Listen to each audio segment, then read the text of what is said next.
Boobies!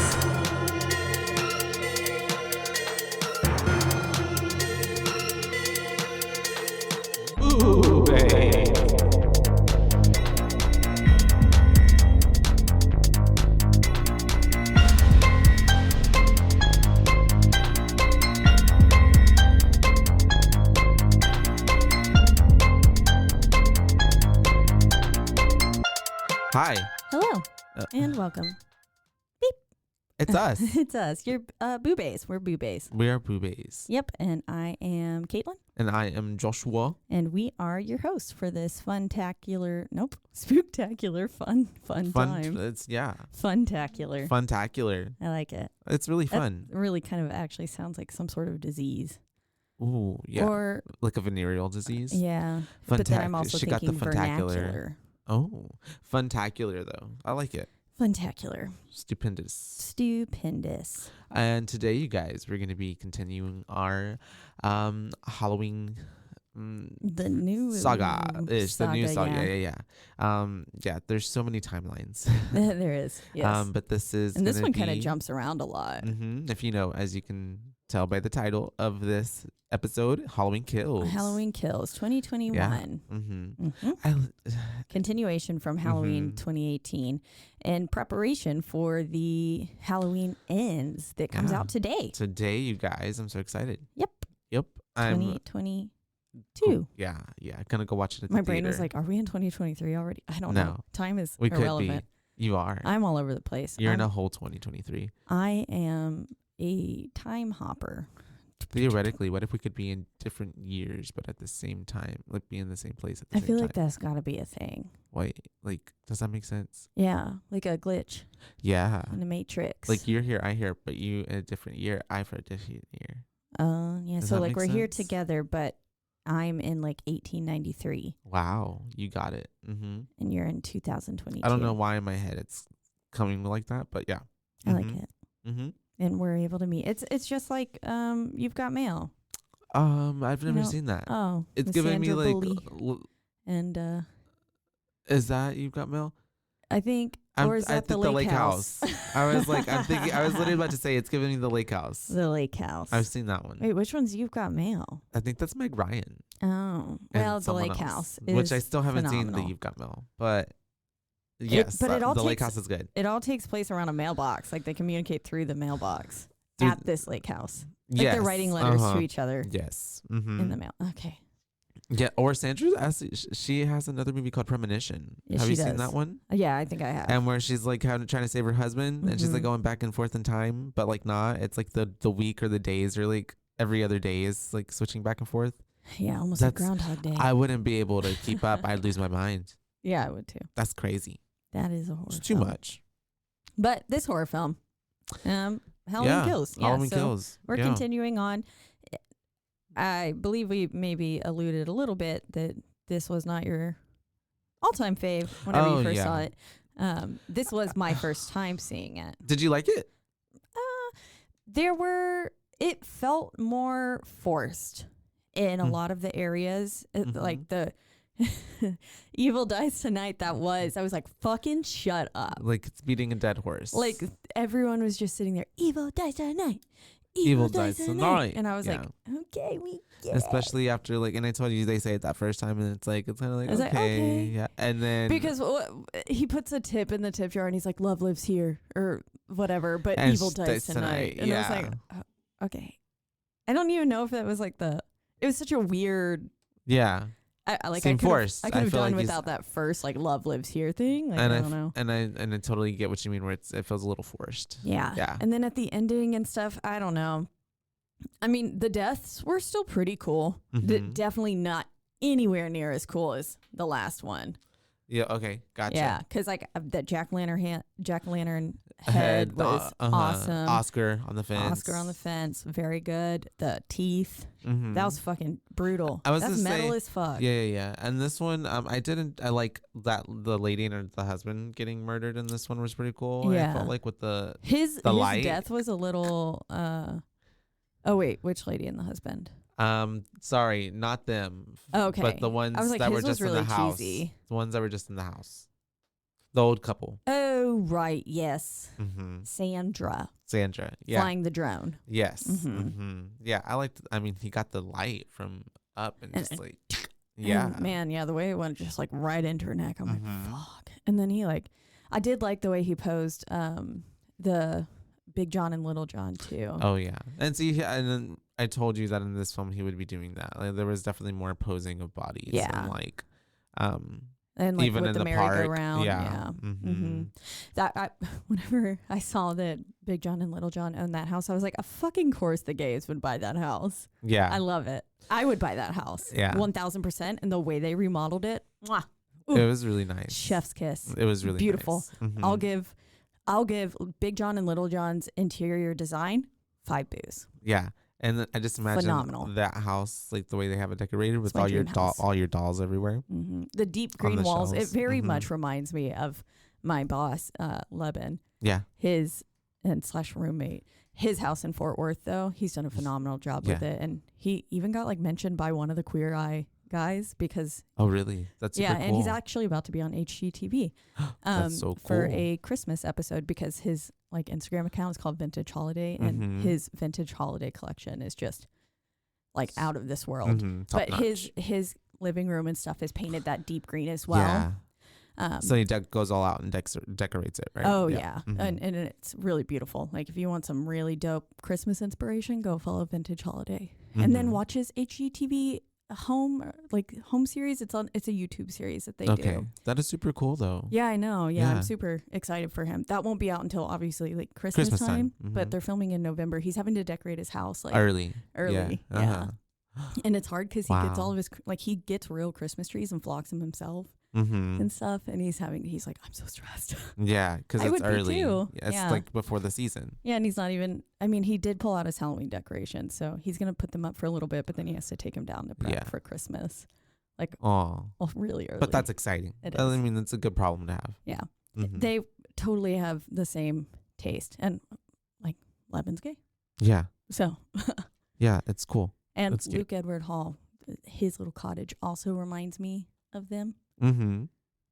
We love the gays that love green walls. I loved their house. It was nice. And imagining your dolls up on all of it would be really cool. Like on all the fireplace mantle and like up on little ledges and stuff. Speaking of which, did they have the original vanity? It seemed like it. Yeah. It did. But I feel like whenever in 78, whenever they went back, like the house didn't have any furniture in it. Yeah. Yeah. So I don't maybe it was in a closet the somewhere. Continuation, like it's some plot holes. I don't know. Or they were just like, it'd be dope getting a vanity and putting it in this corner where Judith Myers died. I would also probably think that. It seemed like they're into that. Yeah. And fun. So anyways. Yeah, let's dive right in, right? We get in and I think this is where because in the last movie, Cameron kind of just like disappeared for a little while, like right after the little fight. Yes, exactly. Her phone and the pudding. And the pudding. So we see Cameron, he's walking on the street and he's kind of like, going over what happened with he's trying to talk to someone Oscar on the phone, right? Yeah, but and he's Oscar's not he doesn't know that Oscar's dead.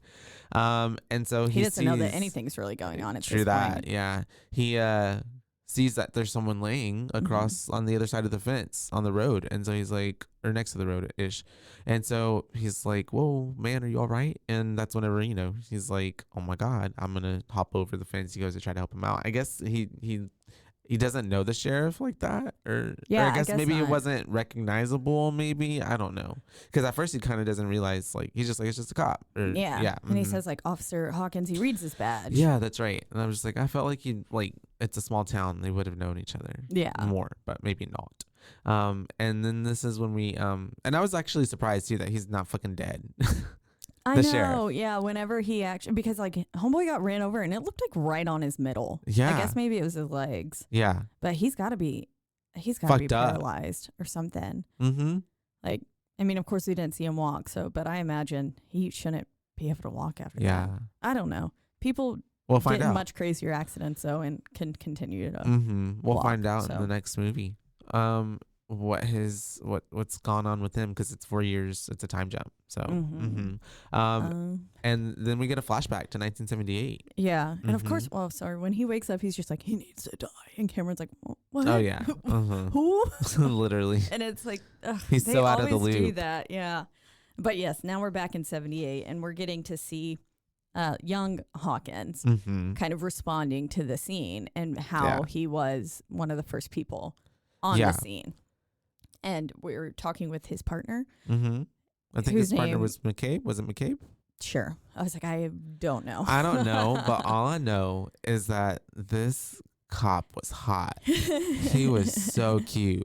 He was literally very handsome. And I said, "Ooh, this cop is hot." You're I like, don't know. The whole time I was just like, and I knew he was gonna die, and I was just like, "Oh, he's so cute, such a cutie, so tragic." Yeah, cute ones always die. The pretty people always die. And so they're he's talking with a group of other cops, and they're coming up with a strategy, of like, trying to get the shape, because this is the night back in 1978, of course, when Michael was on his original killing spree, rampage. And so him and Hot Cop go to the Myers house, and so that they go inside. They're looking for Michael, of course. And he said on the way there, the Hot Cop was saying, I knew Michael when I was a kid. My mom would make me go play with him. He would never really talk or anything. He'd just stare outside of his sister's bedroom window. Yeah. And he said that, I don't know, he was like, I have no clue like what he was doing, what he was looking at. Yeah.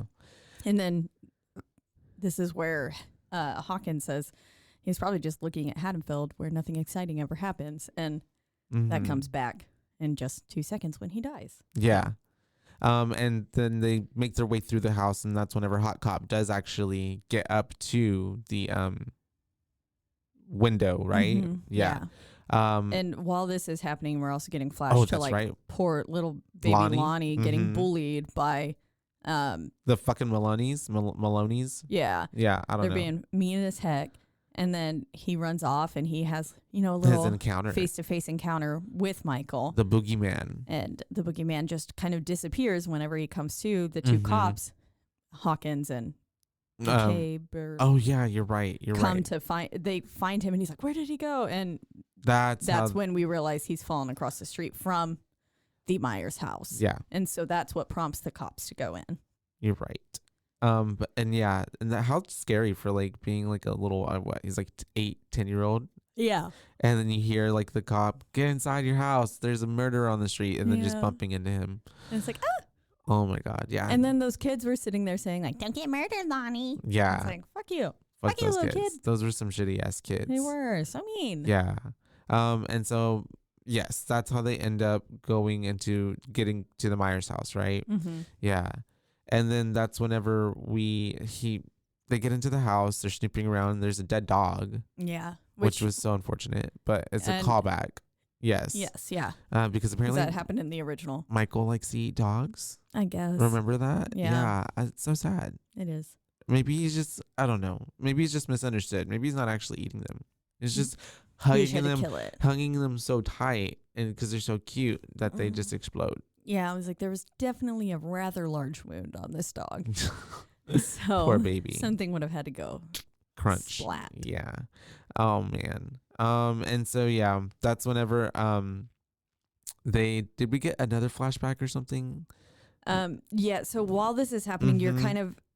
Oh well, no, it's a little bit after. So he gets up there though, and he's in the window, and of course, while he's sitting there looking at Haddonfield, where nothing exciting ever. Yeah.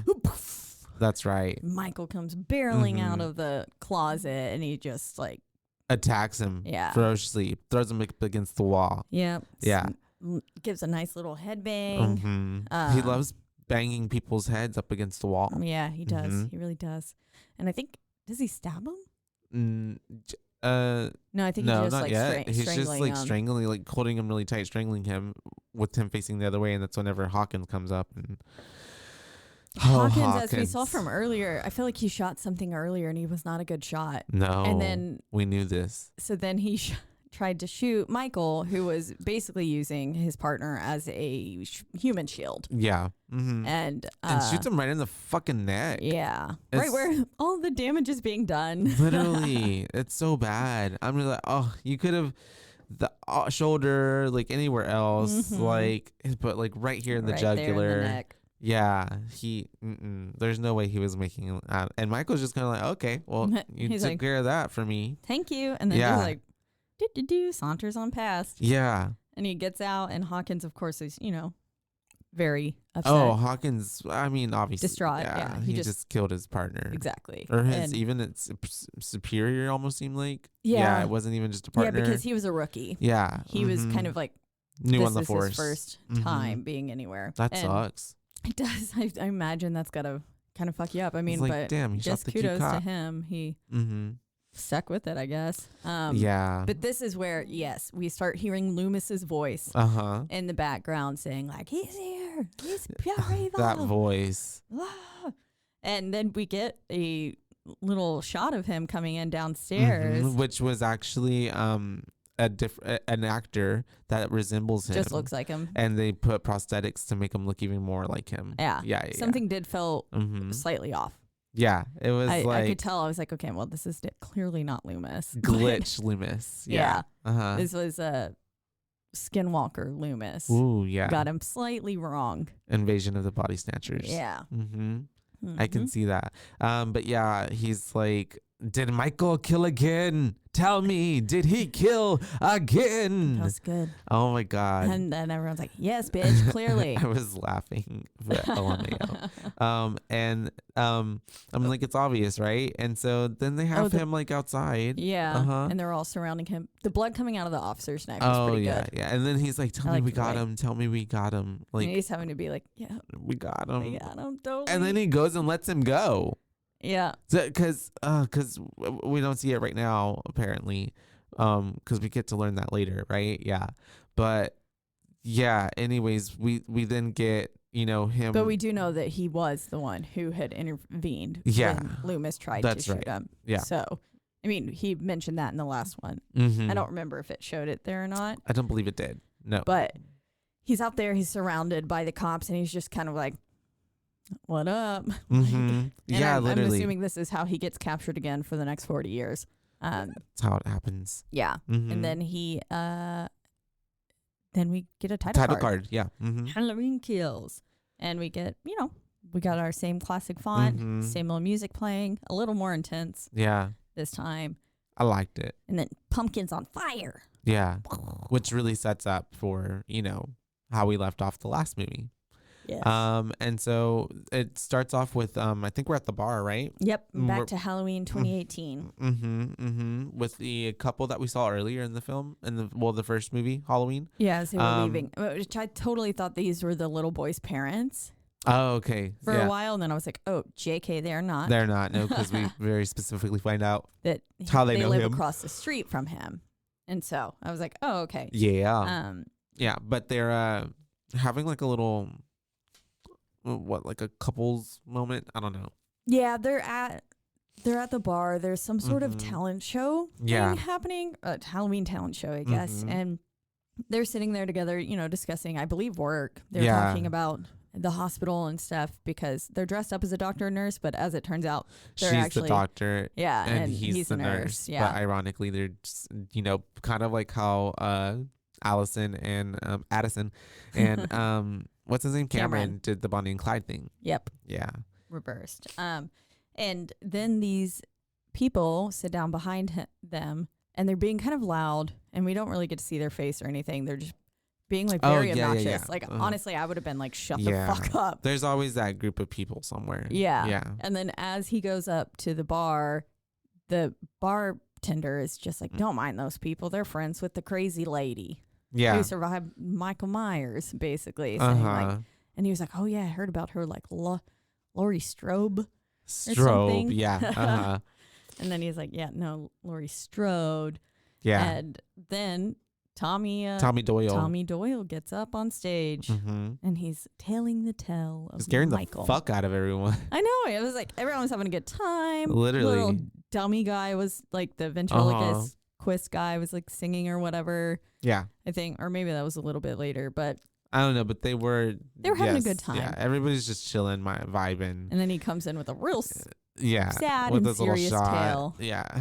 And he's just telling them about the night that Michael Myers rampaged Haddonfield, killing babysitters, and encounters Lonnie's encounter with him, and like literally like points him out, and he's like, that's them over there. The other girl who was being babysat by Miss Kyle, Lindsay. Yes. That's her name, right? Yeah, her name is Lindsay, yes. Yeah, And she was being babysat by Annie. Yeah, her name. Yeah. And then the nurse who was originally attacked. Lindsay was being babysat by... Yeah, you're right. Yeah, because she kept being Annie. Yeah, she was the little girl who ended up staying with Tommy and Lori at the end after Annie was dead. And then the nurse who was attacked when Dr. Loomis was in the vehicle, like they were trying to... She was the one who came up with him, I believe. And then they were like, why are all these patients just roaming around? And then she was like... In the car, yeah. And then Lonnie, who we saw, fell and had that little face-to-face encounter, as he called it. And then, of course, Tommy Doyle. And he's saying, that Michael had the power beyond any mortal man, basically. And he was like, but he's not going to get us tonight or something. And I was like, he actually is going to get you tonight. He will. I was like, he probably will. You can't say shit like that because then it's going to happen. And the title of the movie is really on point because it's Halloween Kills, because like the amount of deaths actually in this movie is like... He fucking took on like mobs of people. Literally. One single-handedly. Like all those firefighters and stuff. The firefighters taken out. The mob of people at the end taken out. Karen taken out. Ray gone. All of that count. We had counted like up to 9. And before we stopped counting on the last one, time. And there were still more. Like, that's so... It had like, to have been at least like 14 or something. It's gonna have like mass funerals. Like, there's gonna be funerals for like 4 weeks, 5 weeks. Where are they keeping all these bodies? Like, they're that's gonna crazy. have to get a second cemetery. Yeah, they'll just bury him on Laurie Strode's house night. Yeah, cray. And so he raises up his drink and he's like, "This is for Laurie." Obviously Laurie Strode. Yeah. And that's whenever we do get to see Laurie in the truck again, after immediately moments like what had happened when we left the last movie, and we see the cops where the fire truck's heading back, to the house, and that's whenever she's like no! fuck, she's like, let it burn. Let it burn. Yeah, because they obviously want Michael to burn in the fire, which probably could never happen. But yeah, I feel like regardless, he was gonna get out somehow. Yeah. But of course, the firefighters do go. They get into the house, and as we talked about kind of last time, the floor was so thin. And you could see through those little floorboards. The little floorboards. Yeah. And so then, really, of course, he falls through. One of the firefighters says. I'm just like, I'm like, he's dead. Which, if he wasn't dead in real life because of this happened in real life, that'd probably suck for a firefighter. But like, shout out to firefighters. But like, Michael Myers is in there. Like, damn. Yeah, and he had already seen that there was kind of it was a locked basement. He had seen the wrought iron bars or whatever. He's like, there. This is weird. Yeah. And then you see Michael open up the little thing, and he was hiding in the gun closet the whole time, for like away from the fire. Yep. So yeah, Michael, smart. He is smart. Really though. I gotta give it to him. And obviously he comes out and he just fucking bashes this firefighter, just like murders him. It's really pretty brutal. Yeah.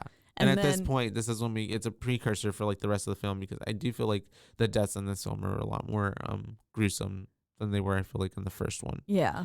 Not necessarily cooler, but just gruesome. Yeah. Yeah. Very almost overkill. Yeah. Like, even when he kills the old man, Sandra's husband, is just like, he's like, I think I'll add a few more. Yeah. Yeah. He's like looking at his work. He's like, needs one more to balance it. He's literally having fun. It's a masterpiece. Yeah. And so, and don't they say that at one point? Like, this is Mike. Doesn't Laurie say like this is Michael's masterpiece? I think at one point she does something like that. Yeah. There's a lot of moments where she's like kind of voicing over, or a few moments at least. Oh yeah. Yeah. Like even the okay. The part at the end, it was like, okay, girl, like this is too much. Like over whenever Karen is. I wasn't liking that. Okay, I was like, I feel okay, that. this is low-key annoying. Mm-hmm. It's forced. Yes. Yeah, I feel that. Definitely. No, keep going. I didn't like the movie. That's fine.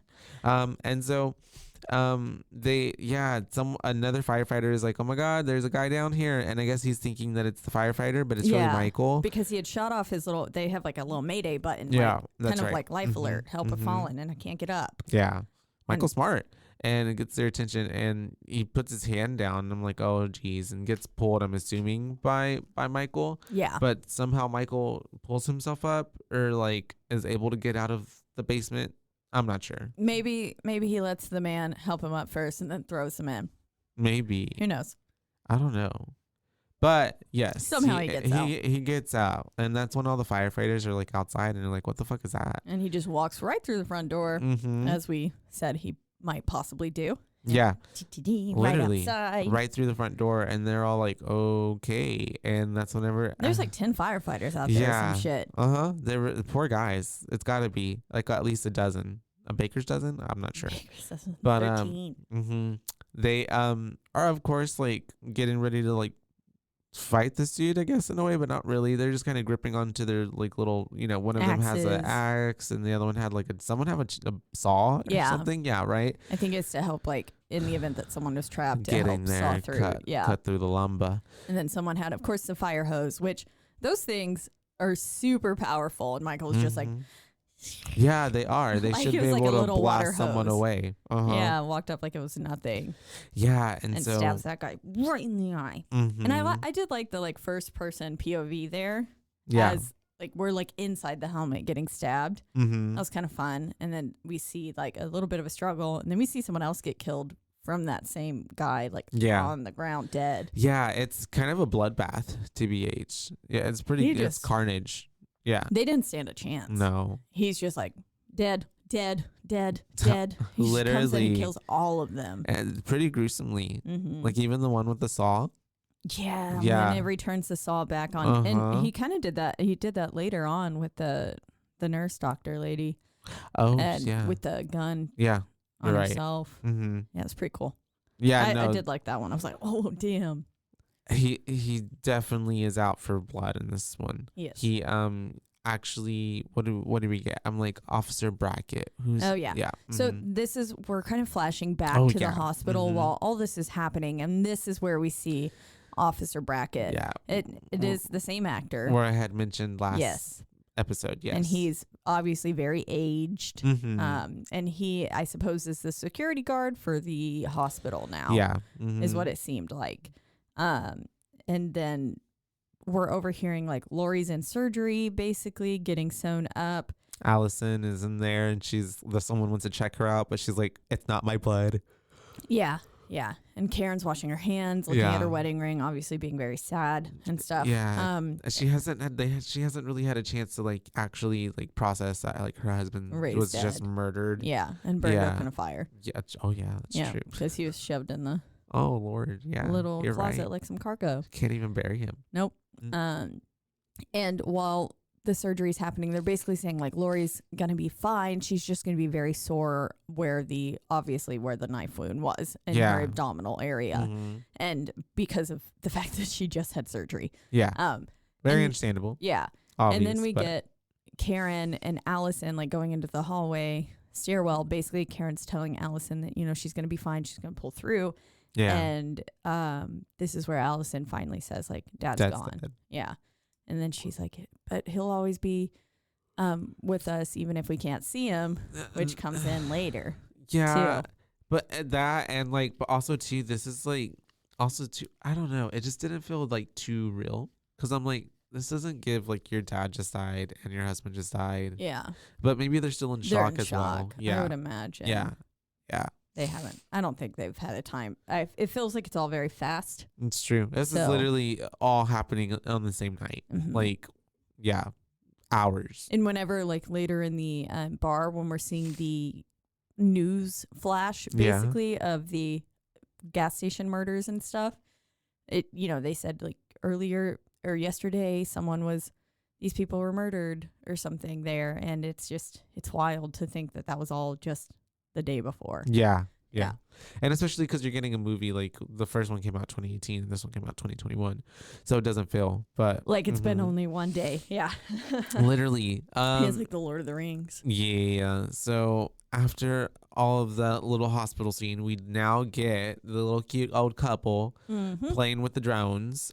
Because I guess the dude is trying to practice to get his drone license or something like that. I don't know. Yeah, I don't know. And so Sandra was one flying in at first, and she seemed to be doing well. And I think we were getting a little bit of some of the news stuff about Michael. Yeah. In the background behind the TV, or like behind the drone on the TV. Yeah.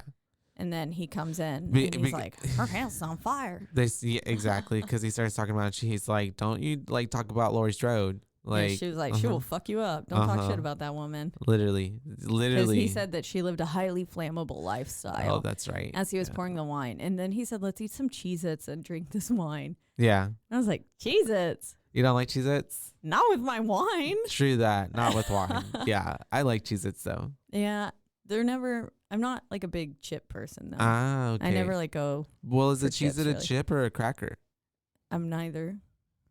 What? I am not a chip or a cracker fan. I have no clue what they would be. I think they're a cracker. They're a chapper. I think they're more cracker than chip. Because chip is like, Yeah. And cracker is more like. Yeah. Yeah. The snack that smiles back. Goldfish. Those are crackers. Those are good. Yeah. I like goldfish. But I like the Cheez-Its because they're like really cheesy. Okay, let's stop. Guys, wait. Put it in the comments. Let us know. Cheez-Its or goldfish? Go. I'm team goldfish. I'm team Cheez-It. Well, and whoever gets more has to buy the other person whatever it is. Okay. Like if more people say they like Cheez-Its, then you gotta buy me some Cheez-Its. Okay. And then if more people say they like goldfish, then I'll buy you goldfish. I thought you were gonna say that you had to buy me Cheez-Its, and I was like, no, I don't want to eat that many Cheez-Its. Then I'll take them. No, my gosh. And where we are. So yeah, we're with the old couple. They fly the drone, but the drone ends up like crashing. And then they're like. They hear something and they're like, "Wait, what the heck is that?" Yeah, they're trying to fly it back. Yeah, it gets thrown back at them. Gets chunked at them. Yeah, and they're like, "Wait, what the fuck was that?" Yeah, that was kind of funny. I was like, "Oh well." And so then they're like going to look, and I don't know what's his name. Lou, I'm gonna call him Lou. Yeah. Lou looks into the closet. I guess it's a pantry. I don't know what it is. Bathroom. It looked like there was a bathroom. sink. And it's a bathroom. You're right. And because he busts the light out as soon as he turns it on. Michael's like. Poof. And then he shuts the door and he's like, "Honey, there's a big man in a monster mask in there." Yeah, it's unfortunate because he's trying to like walk away and pretty abrupt, like fast already. There's a wall, a window thing. Like I don't know how their house is. It's like inside. Yeah, I don't know. It's like inside outside. It's like inside. It looked like at first I thought it was a sun porch. A sun porch, like a sunroom. Yeah, but then there was a bathroom. He was clearly in a bathroom. Yeah. I don't know. Maybe he walked out of the other side of the door and was in the sunroom. It was a sunroom though-ish. So, but anyways, basically a window inside the house because he punches through it and then is able to get the old man. And once again, it's just smashes in his head. Smashes the light bulb. Smashes the head. Yeah, literally. And then is just going ham on him. Poor dude. Sandra's freaking out. She screams, obviously. She goes and is running, trying to get away, and she gets like to the back door, but can't get it unlocked for some reason. And it's just like looking back. And it's like, girl, fucking run. And she could honestly, he was just standing there when she's just looking at him. She could have still unlocked it, but I'm guessing she's in shock. But yes, he does grab the fucking like, what are those called? Fluorescent lighting, fluorescent bulb. A bulb lighting, the long tube ones. Yeah. Grabs it from the like vinyl hood thing above the stovetop area, breaks it, and then like uses it to just stab her in the neck. Yeah, that's a great sound. Yeah, I love how it went into her neck. It was pretty cool. I enjoyed that kill. I thought, too. Oh, that's pretty cool. And then it's pretty creative. So neither of them were successfully dead. No, either. Not even. So we hear homeboy gurgling from the other room, and Michael's like, "Shut up!" and brings him in just so throws they him can on the table look like a slab at each of other. meat. Because Sandra's still alive too, and she's like Yeah. looking at him, and then he's like bent over the table, doing his little dead, and Michael then this head is where tilt. Michael starts just impaling him with lots of knives, Mm-hmm. putting him any which way he wants to. Which was, like you said, overkill, I feel like. Yep. And they're just sitting there, and I'm assuming she dies eventually, but just they get to look at each other. Pretty nice, I guess. Mm-hmm.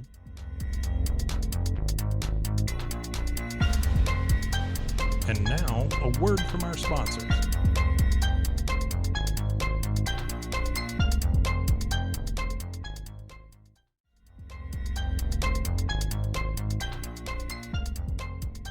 Yeah, so he comes back and it puts her out of her misery, I guess we could say. Yeah. In a way, and they're dead.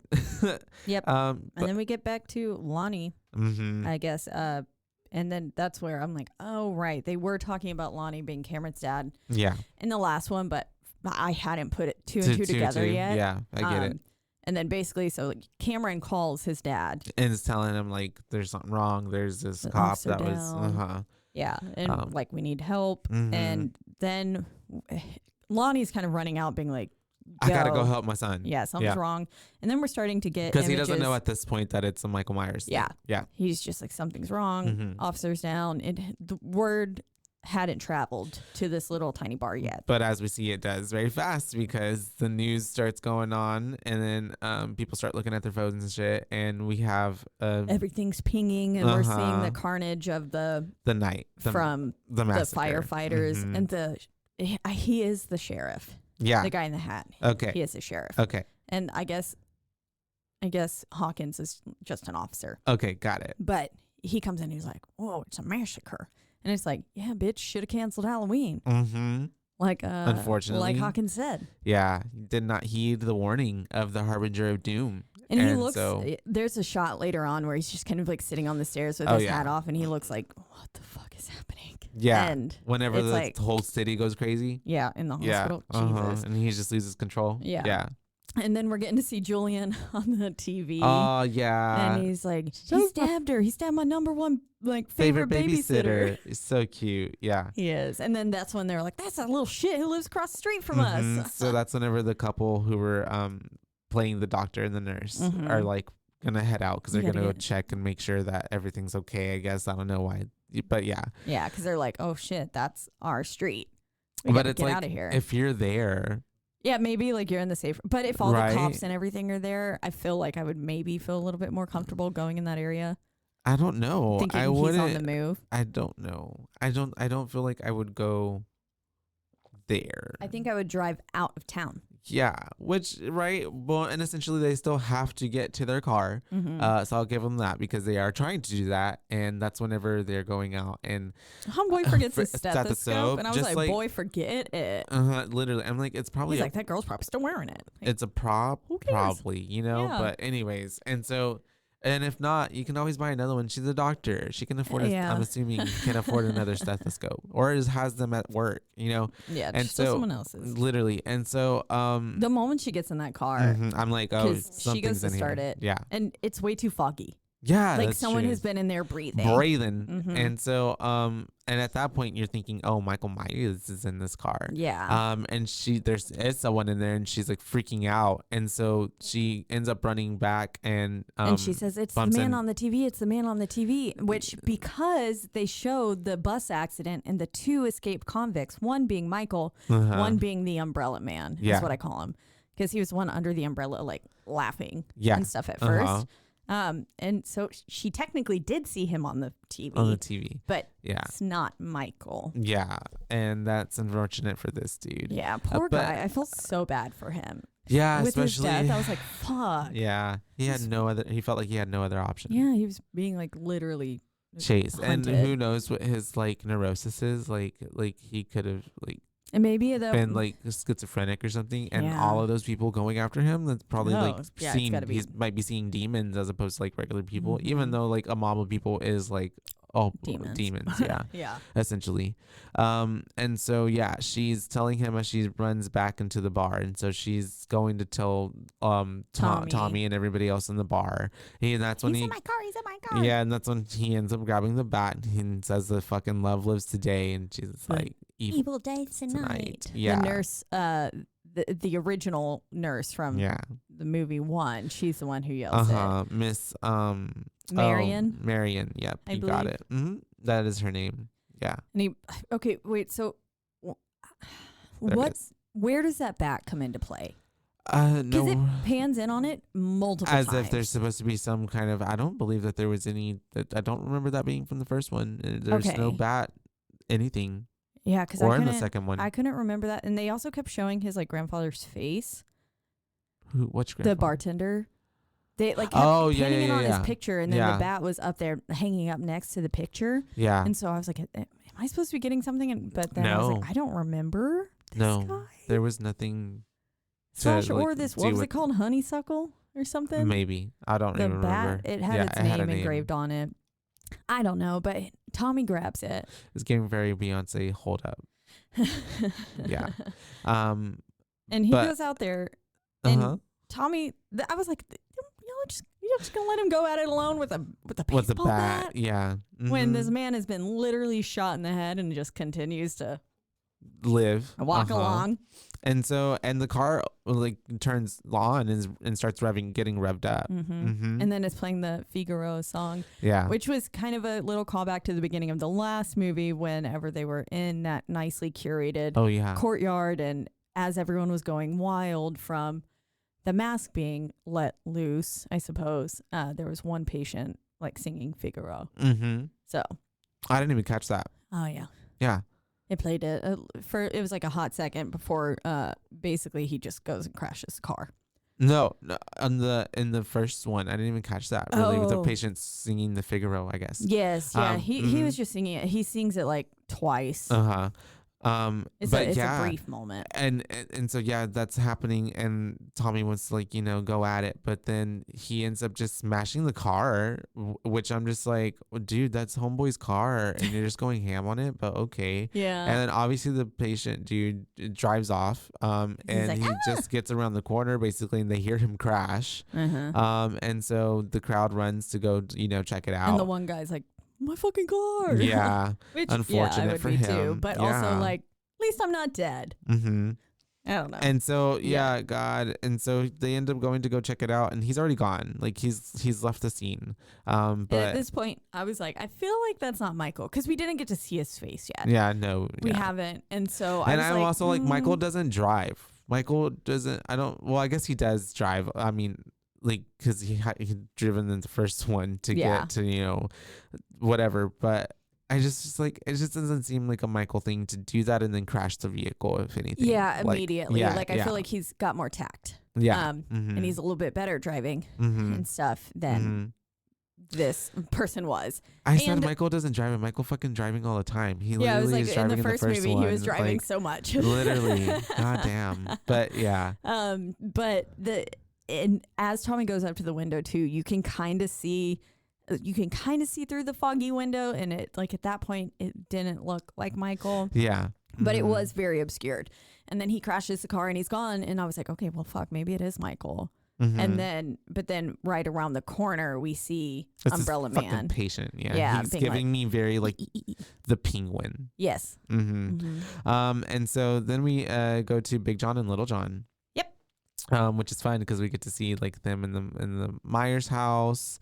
They are I said, of course, the gays would buy Michael's house. Yeah. They're sitting down, and that's whenever we get the knock at the door, right? And these fucking these kids. little kids. Yeah, oh my god, so stupid because they're pulling a prank on them. Like, my sister, there was a razor blade in the chocolate or something. Yeah, we just got a candy bar from your house, and there was a rusty razor blade in it, and she's like, hurt, please help. And then whenever they're like, where is she? She's like, here. And I was like, literally, clearly right there. I was like, something's fishy. And then the little kid goes in and steals the candy. Yeah. So yeah, there's some little asshole kids, and so they end up being able to like scare them as well with the Meyer shit, because they're explaining to them like, do you not know what house this is? You know, kind of thing. He stabbed his sister in the tits. Mm-hmm. And sometimes at night we can still hear her like crying or something. Yeah, it's funny. Says. It's what they deserve, though. Yeah, honestly, for stealing the candy. They're breaking and entering one. Yeah, for real. They just go in there, the other kid. But anyways, I think that kid's name was like Dennis, actually. But oh yeah, because whenever they're sitting there like checking on the kid, we hear their door slam, and so then at that point I was like, Michael did get in. Yeah, and so at that I was like, oh shit, like. Michael's there. There's a lot of like fake out moments. Yeah, Dennis or whatever comes out and it's like, I got the candy. And I was like, oh, okay. And that's when, they scare him away and stuff. Yeah. But it scared me for a second. I was like, oh no. His karma is the reason why, like, just a few moments later, he's the one that gets killed. Yeah. But they get scared. They run off. And then we cut back to Allison, who sees Hawkins at the hospital.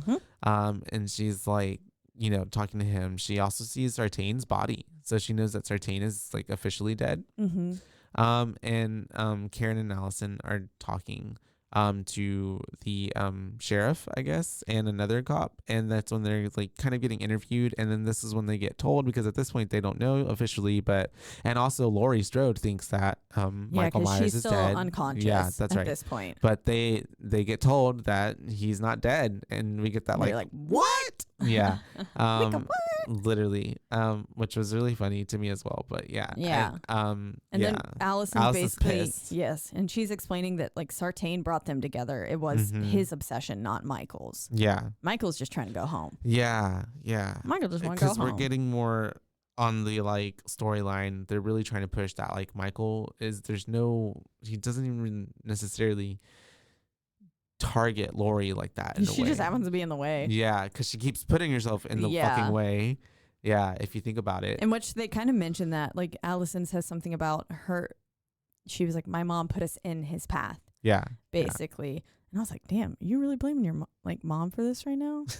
I was like, there's a lot of issues that they have. There's a lot of issues they have there, that they need to work out, but I guess they can't now. Yeah. And then Cameron shows up at the Cameron shows up at the hospital, and he's like, Allison, blah blah blah, I was so dumb. Yeah. And then he's like, we're gonna go after him though. Yeah. And she forgives him quite like fast. Yeah. I don't know if it's just with all the death and shit happening, like the fact that he's just alive is probably like, oh my god, like she cared about him, I'm sure. Yeah. And then maybe that girl did small kiss in comparison, and he didn't kiss her, but he also gaslit her and threw her phone in the fire. But it's also just like he's just an immature young man who's drunk, little boy. Yeah, not an excuse. But yeah, I mean, in the grand scheme of things, it seems very small. When everyone's getting murdered around them. That's true. So yeah, I'm sure she was like, I'm just glad you're not dead. Yeah. But yeah, she wants to go with Cameron, and Karen catches wind because they're like, talking to her about it, and she's like, you're most absolutely certainly not. Yeah, you're not going out there. You're gonna stay with your grandmother. And you're gonna wait till she wakes up, and you're gonna be safe here. Yeah, exactly. Even though she was like, Michael's coming here to be with her. Yeah, I'm like, so why do you want her to stay here? The logic was not making sense. But she also, I guess, didn't want her actively hunting him. Yeah. But also, it's all, At least the hospital is a somewhat controlled environment. Yeah. They're in a room. I don't know, man. I feel like I would feel safer in a building out rather than just like in the outside. Yeah, that's true. With no walls or any sort of cover. Protection. Other than like trees, which he seems to be very good at navigating and popping out from behind. So really stalker vibes. Yeah. He's perfected his craft. He has, for sure. But then so Karen seems to get Allison to agree. So Allison goes in and she pulls out the fucking knife. And I was like, bitch, why you still have that? What? And then she's like, this is for you. When he comes for you or whatever, and like lays the knife next to Laurie's head. And I was like, okay, sure. Yeah, literally. Because what will that do? Yeah. Like, obviously, if you and Michael are face to face, you're pretty much dead. Yeah. Yeah. But yeah, and then not only were Cameron and Allison getting riled up and getting ready to go, Tommy is basically getting a whole bunch of different groups as that's what's all happening of like people to little mobs to go look for Michael. Basically signing these people up to die. Yeah, and very much so. Just from random places like gas stations, just yelling outside of, like, of his car saying, I need good people to come help. If literally. not, get in your house. I just don't get it. Yeah. And the way that Tommy felt like he was the one that was like, I'm going to be leading this like charge. I didn't like it. Yeah. I liked Tommy like coming back, but then like at one point I was like, fucking Tommy, sit down. Yeah. Like, fucking listen to some other people, especially when he starts like going against the police. And they're like, Tom, like, ugh, I don't know. They're saying like, we have to be, please stay out of the way kind of stuff. And Tommy's like, no, we're going to get him. Yeah. They're like, you failed us already tonight. And it's like, okay, well, yeah, it's also Michael. Yeah. So 'cause he's supernaturally charged by the mask and evil. Because with every, what does Story say? Like every kill, he transcends into evil. Something gets basically less more human. powerful. Yeah. And then we're back with Lindsay and Marianne and stuff with the doctor and nurse. Because they're like a little group that are looking for Michael. And they end up coming across the park. And that's whenever they see the kids are at the park playing. And they're like, what the fuck are these kids doing? They need to be home. So at first I could only see one kid swinging because the one in the white. And I was like, please tell me that's Michael. I just wanted Michael to be swinging on the swing set. Maybe he'd do it later. Willy-nilly. I don't know. Maybe he did, and we just didn't. See it. Right before he hung up Marianne's body. He was like, because they are kicking his little feet. Yeah, and so that's little long feet. And so sorry. Lindsay wants to go. She ends up going to warn the kids. And the kids are like little assholes, and they're like, oh yeah, there's this creepy dude who keeps like staring at us. He's playing like hide and seek, or something. And that's whenever popping up from behind the trees. See Michael again, but he's holding Dennis's mask and it's all bloody, and they're like, what the fuck? And she's like y'all need to go, this is Michael Myers, run. And they end up running away. But at that point, that's whenever he fucking jumps on top of the car that everyone else is in, and Marion just starts shooting willy-nilly. She does, like wasting ammo. Oh god. Poor Come thing. on, Marianne. And he's on top of the car, and that's whenever he is she shoots out the window. That's and right. Yanks his hand down in there just like he did to her the first time, and starts pulling her hair out through the window and stuff, and at trying this to get point her out. I was really afraid she was just gonna start shooting. Oh, I thought she was gonna shoot one of them. Yeah, me too. I was like, it's gonna happen. Damn. Yeah, and somehow she didn't. Yeah, for sure. But yeah, he's trying to pull her up through the window. She gets out of his grip by like ripping a giant chunk of her hair out. Gotta hurt. Yes. And then other girl, like the doctor, gets out. And, she starts running. She runs away. She does. And then she comes back. But it's like, I'm like, girl, get the hell out of Dodge. But then this is where Marion goes, hey, Michael. Oh, so sad. This is for Dr. Loomis. And then pulls the trigger, but it's she didn't encounter bullets. Yep. She fucking ran out of ammo. She had a little tiny baby gun in her hand, which had maybe, like 5 or 6 rounds? I don't know. And she wasted them all. Yeah. Oh, God. And so then he's like, okay, bitch. He comes in real fast and hot and ends up killing her. Yep. And then the nurse man is trying to strangle him like over the headrest of the seat. And he was doing kind of successful for like 1.1 second. Yeah. And then Michael's like, nope. And ends up stabbing him in the eye. Right through the eye. And Poor his guy. death was very comical. Camp. Yes. He was like, it's camp. It's my favorite word. Shout out to Andrew. Andrew, that one time we went to when we went to Dallas, he was like, oh, your favorite word's camp. I was like, shut up. He was like, no, you say it all the time. I was like, do I? I do like the word camp. It's very camp. Very camp. And so, so we've got them dead, and that's whenever, the now wife lady comes back up to try to like shoot Michael. She's coming in hot. She's is. Like, But fortunately, he literally just like slams the door back and it hits her hand and like makes her shoot herself in the head. Yeah, she was like about to pull the trigger or whatever, but he kicks the door open and it makes her, somehow the gun goes back. Yeah. I don't really understand the logistics, but it looked how that cool. happened. It did. Yeah. And she's down for the count. Yeah. Which is so funny because he didn't even have to really like even do anything necessarily. She took herself out. Yeah. And he does this little like, he's like, okay, nice. yeah, and he does this little head tilt and is just kind of like looking and observing. And at this point, Lindsay is getting bricks in a pillowcase because apparently this is gonna work and do something for her. I don't know. She hits him twice in the face with this brick-filled pillowcase, and it allows he's her to still run off. completely unfazed, though. It does allow her to run off, I guess, in a sense. Yeah. But yeah, she ends up getting to run away and hide, I guess, in a kind of marshy area. Yeah, or she the little hides bank. along the embankment of that little river thing, and thankfully he kind of walks past her and then goes up onto the little bridge and stuff. Oh yeah, and she almost took his mask off, right, in that confrontation.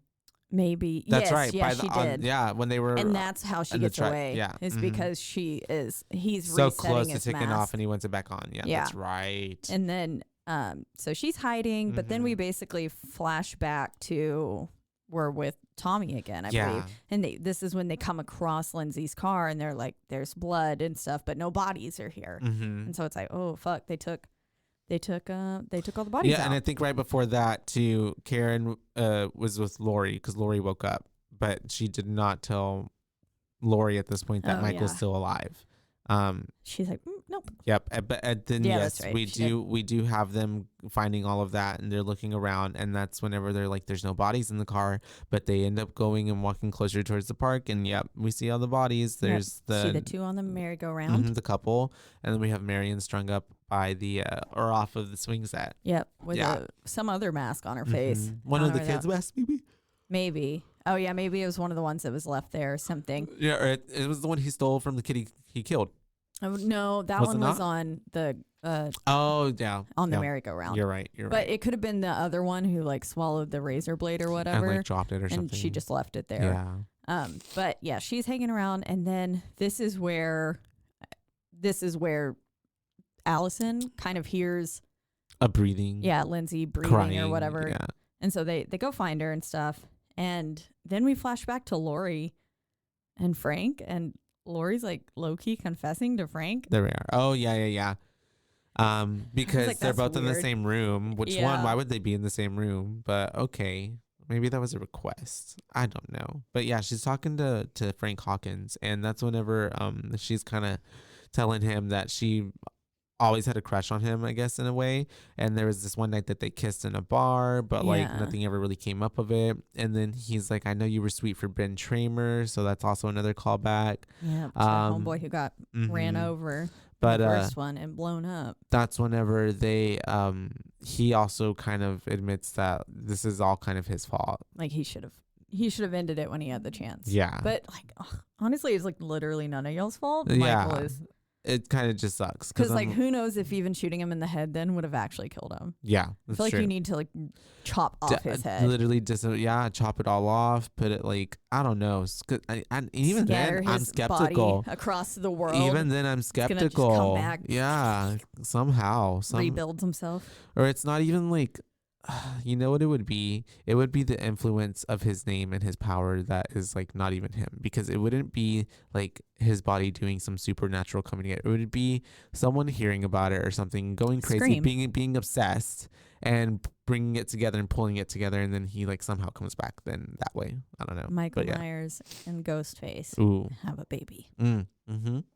That's basically I what like happens. that. Put it in a blender, drink it, put a straw in it.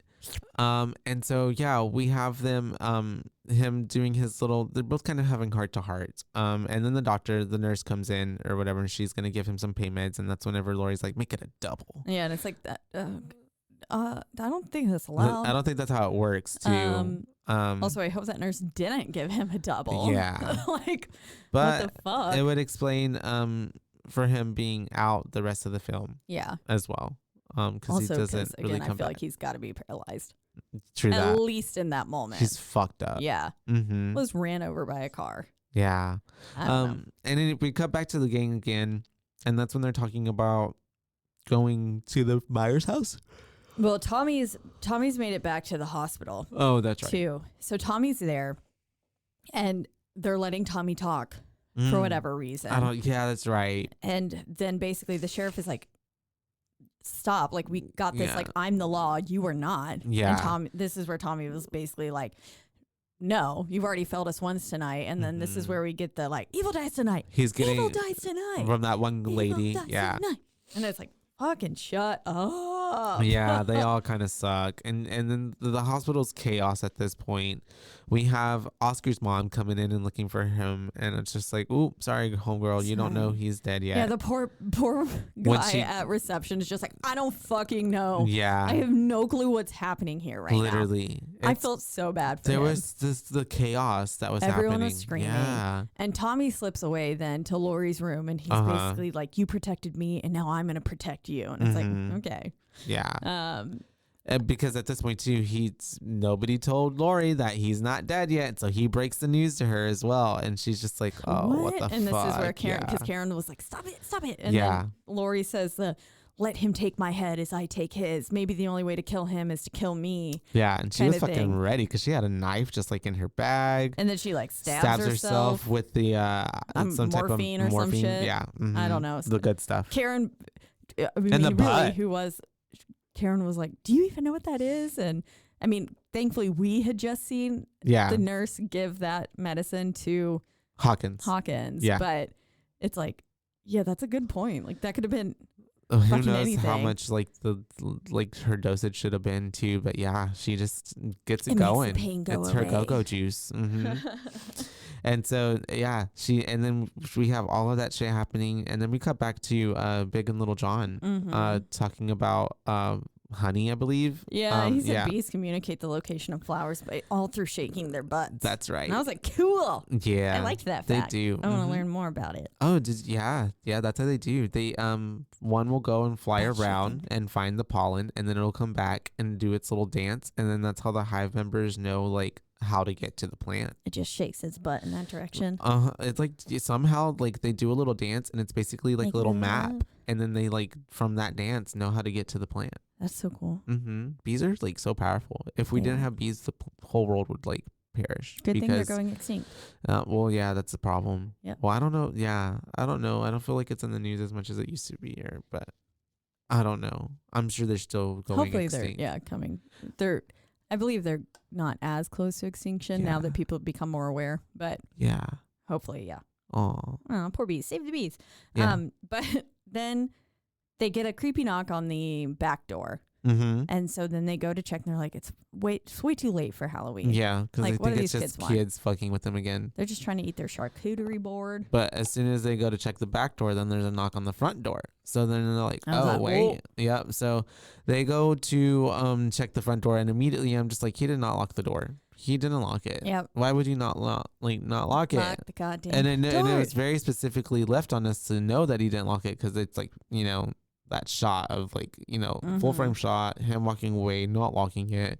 They get to the front door, nobody's there, and then that's whenever Big John is like, did you lock the back door? And he's like, he knows he didn't, so he goes back to check, and then there's a bloody handprint on the door, or frame. Someone's in our house and it's not a child. Yeah. And so, they're then getting their knives, and it's funny, ironic, because Big John gets a little knife and Little John gets a big knife. Yes, and also there's their size difference. The little guy is called Big John, and the taller guy is called Little John. It's like when you name a Great Dane Tiny. Yeah, and stuff. Which is they're kind of funny to me. I don't know. And then I like how they go, I got this knife, and then Little John's like, I got this knife. And I was like, okay, that was weird. Yeah. But then we get back to the hospital. And I also want one, too. I can't get over because that's Stewart. Yes. It's fucking Stewart. It's Stewie. So I just what I can do. Yeah, I can't get out. Like, that's all I can see him as, unfortunately. I know. That was immediately when he came onto the screen. I was like, fucking Stewie. Stewart. Yeah. And so, they got the knives. What are we doing? Here? But we go back to the hospital now. An umbrella guy makes it into the hospital. Oh, that's right. The old crazy patient. And basically people, he can't really communicate what's going on. And he's yelling, he needs help me. Yeah. He's yelling, help me. And then people are like, that's Michael. That's Michael. Yeah. And so basically they're like, oh God. I was like, this poor guy's they're going to kill him. Yeah. And everyone's chanting, evil dies tonight. Evil dies tonight. And then we flash back to the house. Yeah. And again, I was just like, damn, that house really is so cute. It's so cool because they're going through the whole house trying to look for him. And that's whenever we have Big John get to the Judith's room. Yeah, exactly. And we see that vanity in there. Mm-hmm. And that's whenever nothing happens in there, and we see Little John, right, going around looking throughout the house as well. But Big John then turns around, and then Michael Myers comes up through the door frame and stabs him like in the fucking armpit. Yeah, which has gotta hurt. Yeah, and then just like picks him up and then starts going in and shoot like what's it called? Gouging. Oh, gouging his eyes out. Yeah. And what? For some reason, when you're done, I was like playing with his nipples. Oh God. I was like, yeah, that's what you do. Yeah, it gouges his eyes out. Sorry, his hand motion. Yeah, Big John gets it basically. Yeah. And then Little John can obviously hear the struggle, so he's going up to like check it out. And by the time he gets up there, Little John is already dead. And he's like, Michael, you've come home. Yeah, which is so cheap, corny. Yes, it is. And I was like, okay. Why aren't you running away, you dumbass? Yeah. Because let's not talk to him. Because then Michael just turns around and starts walking towards him, and you just hear him like screaming, and I'm just like. Okay. Why do people just wait there for their death? Because a lot of people do that with Michael sometimes. They're just like, frozen. They're petrified. Maybe. Who knows? Maybe it's the spirit. Yeah, I guess so. The evil spirit. Holding them. Yeah, and so, I mean, they're obviously dead. And then we have the mob at the hospital chasing not Michael. And like Karen and Lori are basically yelling like, that's not Michael. It's not Michael. And Tommy's just sitting here inciting a shit ton of violence. Yeah, and it's the way that Lori tries to tell a doctor like that's not him, and she gets fucking kneed by the fucking doctor. And it was like, what the fuck? Oh my God. And so she goes down. Yeah, poor, in like the area that she was already like had just had surgery, so her stitches and her her wound is all fresh. So obviously she is in pain. Yeah, that morphine was not enough. No, because it looked like everything got ripped open. Yeah, and she was just bleeding. Poor baby. Then someone else was sitting there saying like, it's my fault. And I'm like, can you fucking stop? Like, just this is not about you guys. Stop it now. Yeah. And then at this point, Oscar's mom is running around and sees the like morgue area and sees Oscar's body and like, and just like that. You know what I mean? Yeah. Yeah. It's so funny. I laughed actually. So I'm sorry. Sorry to Oscar. But it's just there's so much chaos going on at this party. It really is. Because then Karen is like, I've got to save this man, apparently. Yeah. So she goes off and she ends up finding him. And just the way that she's like, it's so whenever he's like around the other side and she's like, I'm not here to hurt you. I'm here to help you. Like poor guy's freaking out and she's having to like basically like talking to like a wounded like animal. Yeah. Basically. And so she gains his trust and they end up running like up the stairs into a little holding area in between it. You know how hospitals are. There's a lot of these like in between areas. Yeah. And so she locks one door and then tells him to lock the other door behind her. And to stay in there. And what she ends up doing, but everybody is coming up and everybody's like, fucking mob. And that's even when she doesn't even get a chance to really say like, stop, like she's trying, but people automatically go past her. And she does end up like telling Tommy, and Tommy's like, wait, that's not him, and she's like, that's not him, and he's like, oh shit. And that's whenever, poor dude is thinking he's about to get like killed by all these people, and so he ends up breaking the window, going through the window and jumping off the fucking ledge. Yeah, because someone had come through and they were trying to break the glass of the door that he had locked. Yeah. And he gets out and I was also like, he's literally too short to be Michael. Yeah, like why do they think this is Michael? Giant. Yeah. And so I was like, what are y'all? He does not have the stature, like, and the like the frame that he was Michael Myers has. Too short and he was giving Penguin. Yeah, he was giving the Penguin. Yeah. And so like wrong villain. Yeah. And so they he jumps to his death, which was pretty gruesome. Like poor guy, like he's really the victim of throughout the whole movie. It was pretty gross because he just like on the ground had twitching. No help. Yeah. Oh yeah. And the way everybody was just watching and saw it happen. Yeah. And more people I felt were, I guess this was before he jumped. People were, again, chanting, "Evil dies tonight." And I was like, fucking stop. Please stop. No. It's bad. They're all monsters at this point, and that's whenever, because they all go down to check it and look and see what it is, and they're like, that's not even him. Yeah. And that's whenever Brackett is like, this is what he's done. He's made us all into monsters. He's turning us all into monsters. And yeah. Because Tommy was like, how do you know it's not him? He always wears a mask. And he's like, it's not fucking him. Yeah. Like, it's not. It's just not him. He's turning us into monsters. No. And then this is where it's like, yep, nope. He just wants to go home. Mm-hmm. And Lonnie, now I believe Lonnie, Allison, and Cameron were like, okay, we're gonna go after him there. Yeah. And so they are heading to the Myers house. Yeah. Myers house. Mm-hmm. And Lonnie's basically like, I'm gonna go in alone. Like, you brought your child to the belly of this mess. Yeah. Like, the belly of the beast? Like, what are you doing? And then Allison's basically like, you really think I'm gonna sit here while the man who killed my father went in? She was starting to get on my nerves. Yeah. I was like, there's a okay, lot of Allison. points where the characters were doing annoying things and all these. Yeah. I was like, I'm glad that you got your stab in at the end of Halloween.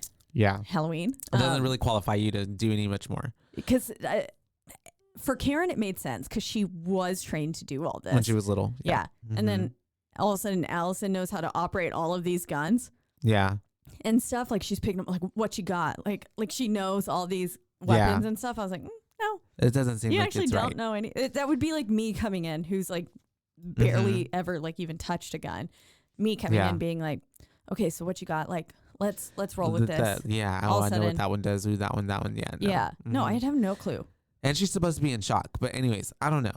But yes, he goes inside. They end up going inside as well because they hear something. Is it a shot? They hear a gunshot. Mm-hmm. Yes. Yeah. So like immediately. Yeah. So they go inside, and that's whenever they're looking for Mr. Lonnie. But unfortunately, they don't.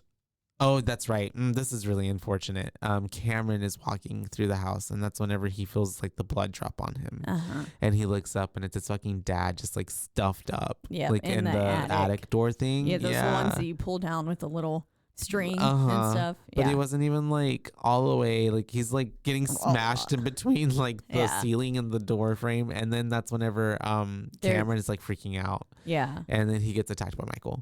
And all the while, like there's this record playing of that's true. Really nice music. And right before they'd found his father, they found Lonnie, they found Little John and Big John. That's right. Posed like their little photo that was right next to the record player. Yeah. Except for the roles were reversed because I believe Little John was laying his head in Big John's lap. Yeah. And then now Big John had his head in Little John's lap. Yeah. And she pulls a knife out of him.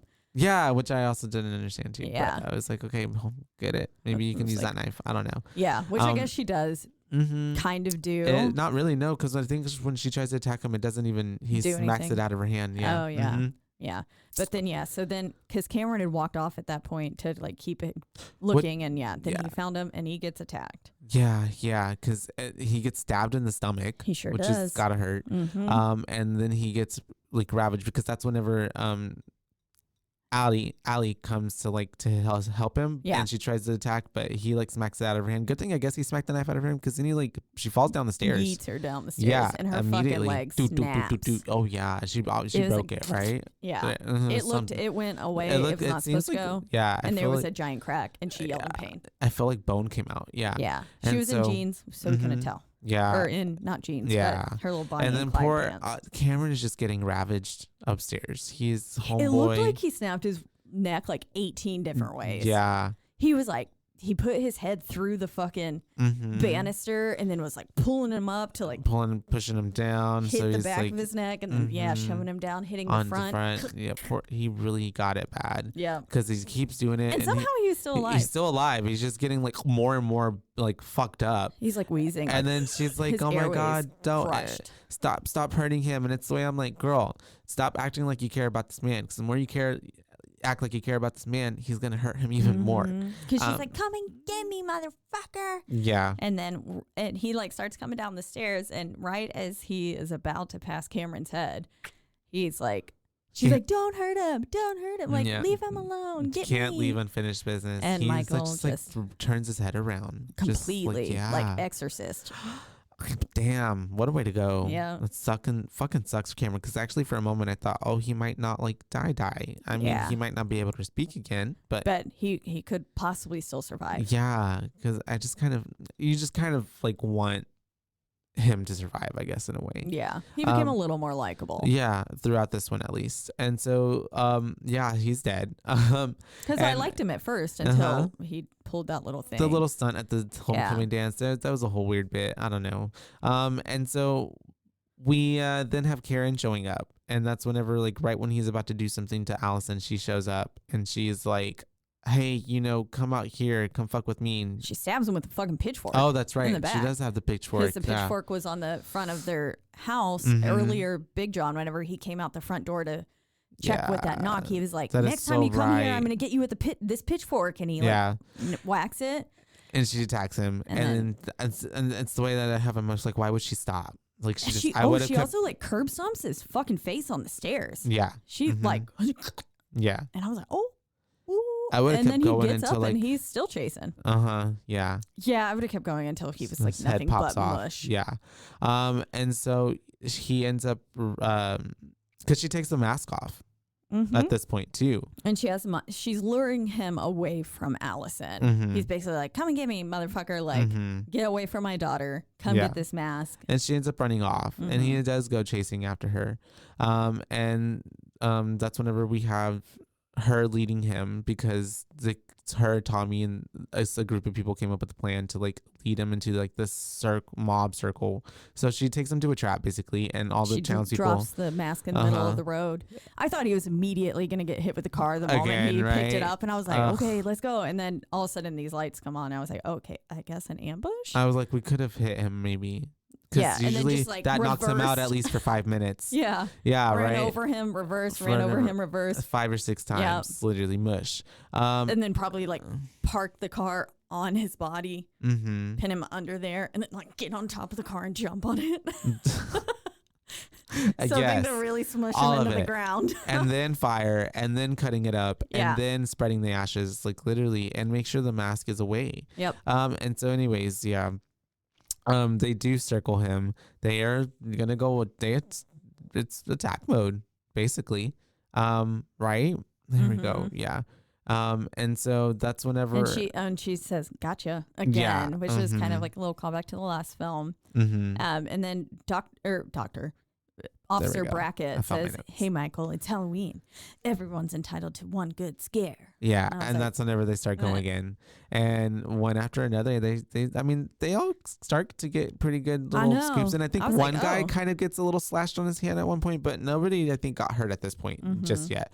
And they do end up getting him on the ground. Like at least 6 shots in him or something. And then they're just like beating him with this like fucking 2x4 or some shit on his back. And then he gets on the ground, and that's whenever Karen like picks up a knife because she wants to join in, even though Tommy's like, you shouldn't have to do this, you should go home, you've done enough. And she's like, no, I want to do this.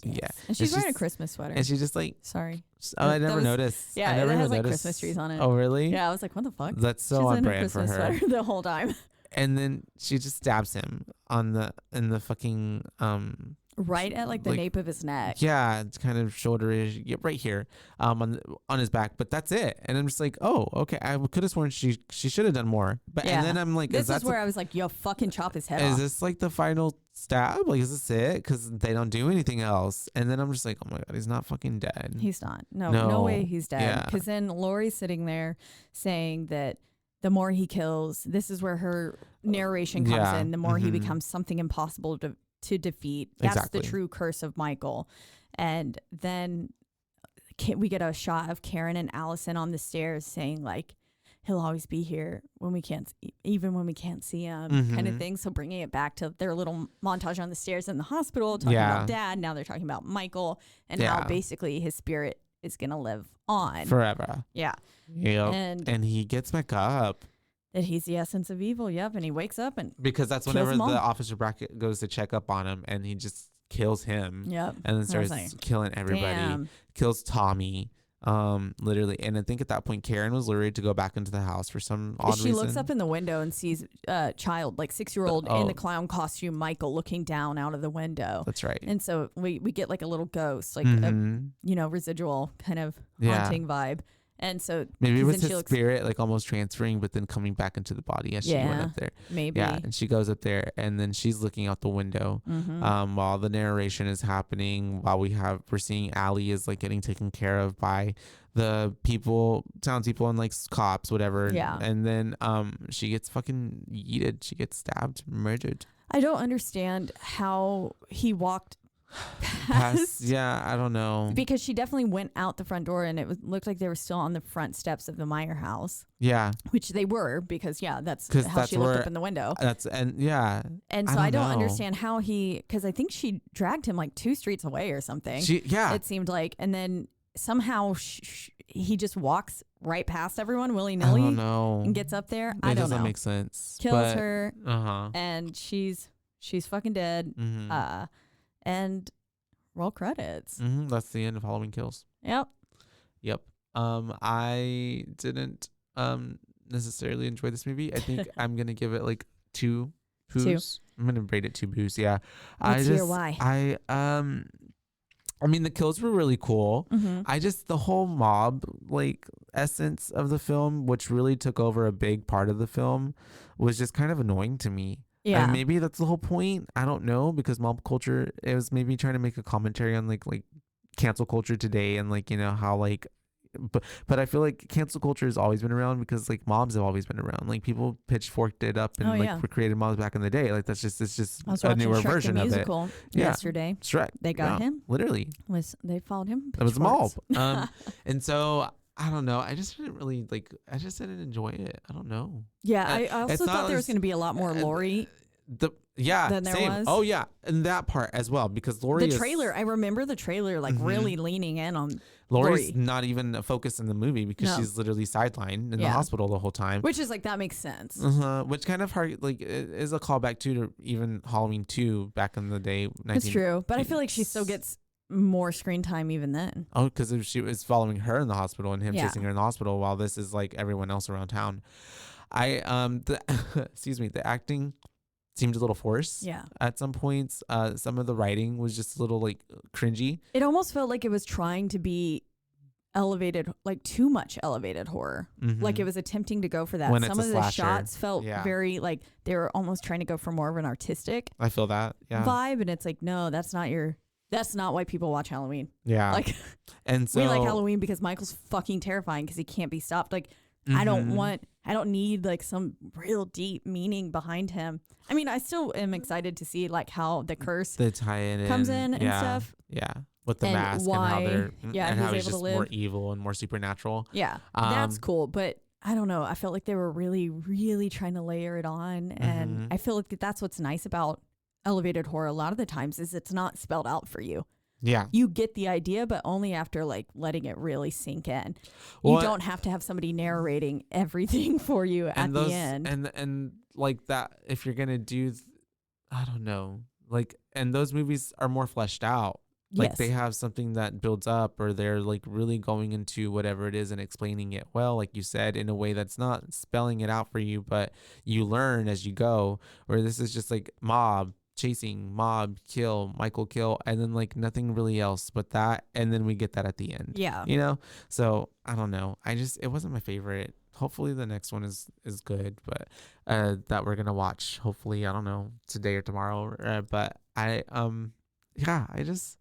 we'll see. Big letdown. It was a big letdown, honestly. It's hard because the first one was so good. Yeah, Halloween 2018 is so good. Yeah, it was really good. So to go from that to this, it was like, I much less enjoyed this movie. Yeah.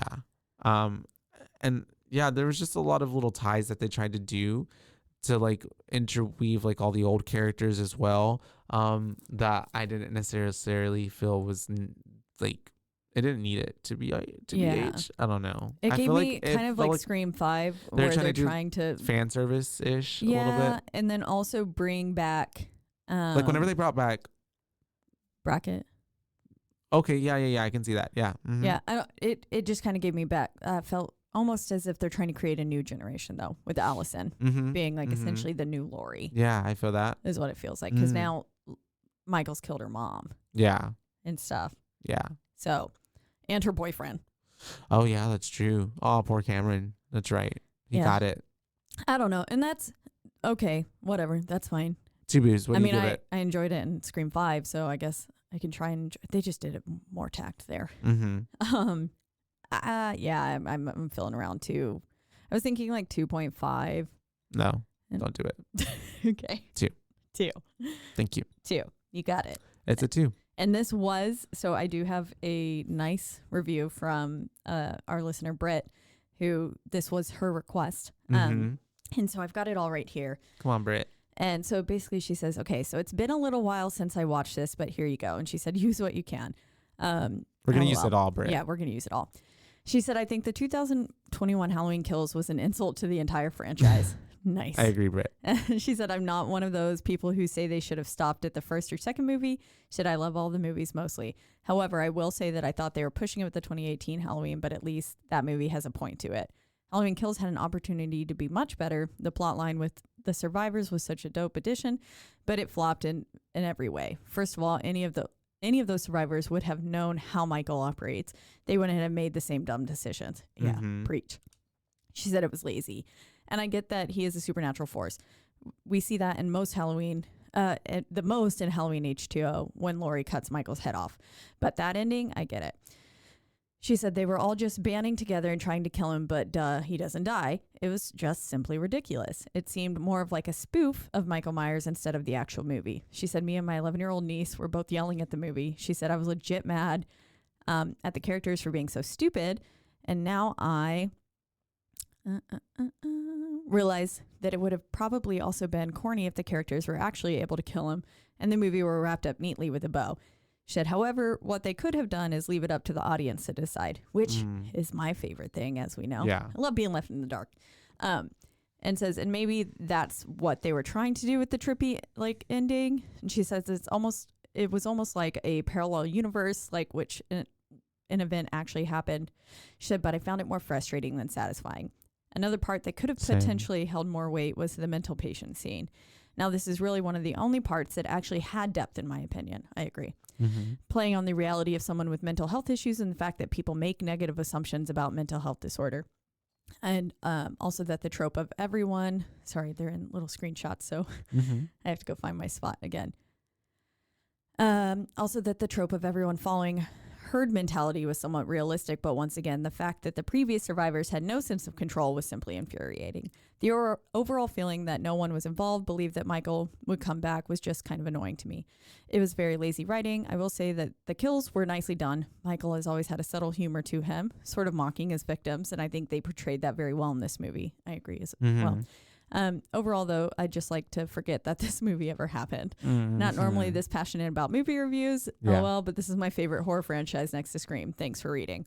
Aw, thank you, Britt, and for your input. Her boo rating is a 2. Yeah, I agree. See, I feel that. Yep. I feel you, Britt. We are right With right you. there with you, Britt. Yeah, she hit it on the head for a lot of parts. She had that. posted on her story that she was like, oh my God, I so agree with their review of The Devil Made Me Do It. She was like, it was fucking trash, it basically. was not good. And we were like, we got you, Britt. Sometimes you just got to call it like it is. Britt's right there with us on everything, I feel like. And she made a lot of good points on that too. It just wasn't good. It just wasn't. No, where they took it, I just didn't enjoy it. Yeah. No, and that's just. I mean, there's nothing really, because I mean, there's not much that I can say of like it was necessarily shot bad or filmed bad or. There was a storyline there. There was a plot there. It just, I didn't like it. I didn't care for it. Yeah. It seemed, I felt like there was a lot of million other ways they could have done this story. Yeah. Or made something kind of cool and new. Because I agree, like with Tommy and them all coming back and like why was anyone listening to him? Why is he inciting this much violence? Like, I don't know. It was just obnoxious. And then all those people do know that, Michael basically can't be stopped. So you have to come at him with like more force than a fucking baseball bat, or a bag of bricks. I don't know. The movie was like trying to like be like heavily focused on like what happens to a town when tragedy strikes, and Yeah. how the town itself is like ravaged by the trauma, and it's how it's had a toll on it, but it just wasn't told well. No. Jennifer's body handled it better. Yeah. Yeah, most definitely. Really, really did.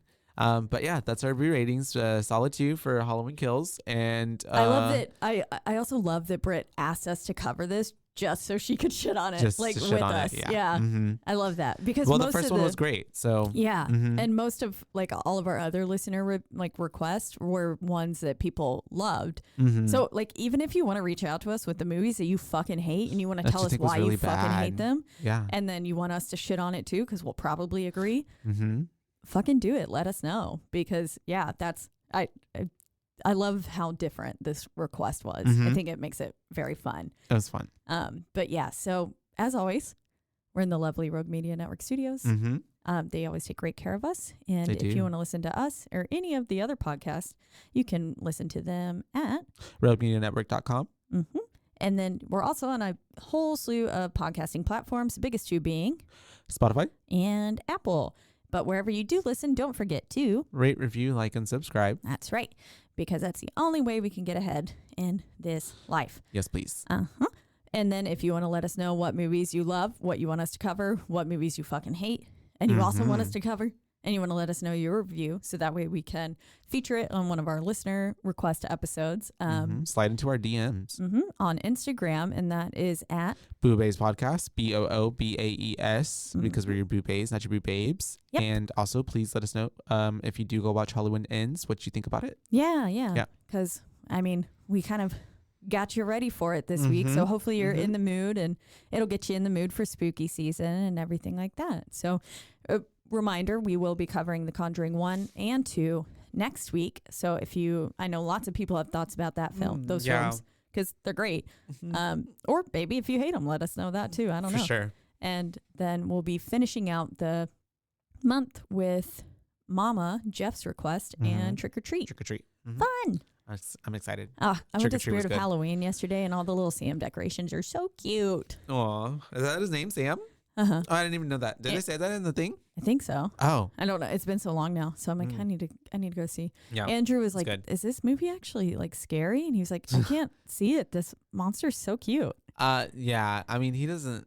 Yeah, he's kind of scary. Yeah, Scary, I was like, but not like scary. they had another part without the little, scarecrow kind of Yeah, head. gotcha. And I was like, "This is also Sam," and he was like, "Oh, okay." That one's scary. Yeah. He's got two sides, Yeah. just like everyone, like a Sour Patch Kid. But he does look so cute. They had like this little thing of him like peering out behind a light post, and I was like, "Ah, Sam's so sweet." Perfect addition for your household. It is. I know. I almost bought it. And then they had a Freddy Krueger mug that was just like his burnt face, because I have the Pennywise one that's just Pennywise's head, and I was like going for it, and Andrew was like, no. He like started pulling my arm away, and I was like, please. I want to have it. And then he Aw. was like, no, We're gonna go get it getting right out of now. here. All right. And well, until next time, guys. Bye, babies. Bye bye.